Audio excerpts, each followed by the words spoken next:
UP के CM Yogi Adityanath ने कहा, कांग्रेस ने यूडीएफ के साथ मिलकर पहचान का संकट खड़ा किया। ये पहचान का संकट किसी एक क्षेत्र में नहीं था। तुष्टीकरण की नीति पर चलकर इन्होंने असमिया पहचान को पूरी तरह से समाप्त करने का प्रयास किया है।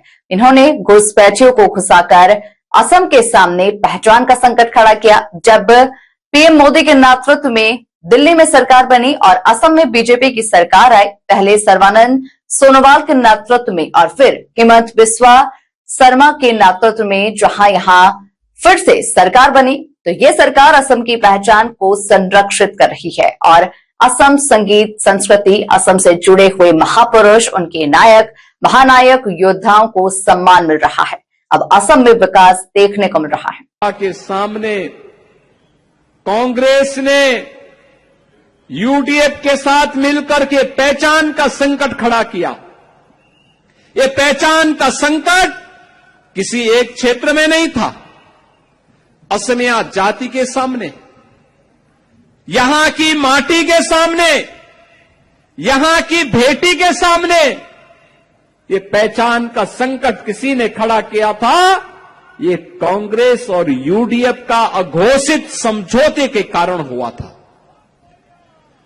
तुष्टीकरण की नीति पर चल करके इन्होंने असमिया पहचान को पूरी तरह समाप्त करने का कुत्सित प्रयास किया। इन्होंने यहां की माटी के साथ घुसपैठियों को घुसा करके असम के सामने पहचान का संकट खड़ा किया। शासन की, असम के नागरिकों की, असम की बहनों की, असम के नौजवानों के हक पर घुसपैठियों के माध्यम से डकैती डलवाने का काम किया।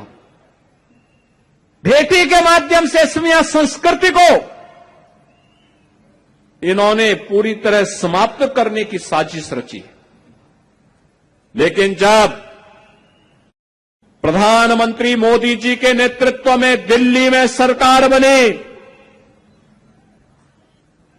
असम के अंदर डबल इंजन की सरकार आई, पहले श्री सर्बानंद सोनोवाल जी के नेतृत्व में और फिर आज के लोकप्रिय मुख्यमंत्री श्री हिमंत बिस्वा शर्मा जी के नेतृत्व में जब यहां पर फिर से सरकार बनी, तो बहनों और भाइयों, अब असम चाय की स्फूर्ति के साथ साथ चिप उत्पादन करने का भी एक नया केंद्र बन गया है।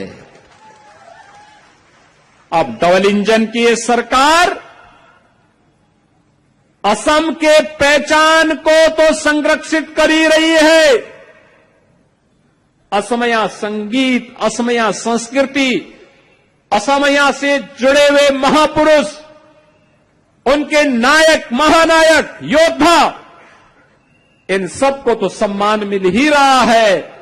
अब असम में विकास और विरासत का एक अद्भुत समन्वय देखने को मिल रहा है।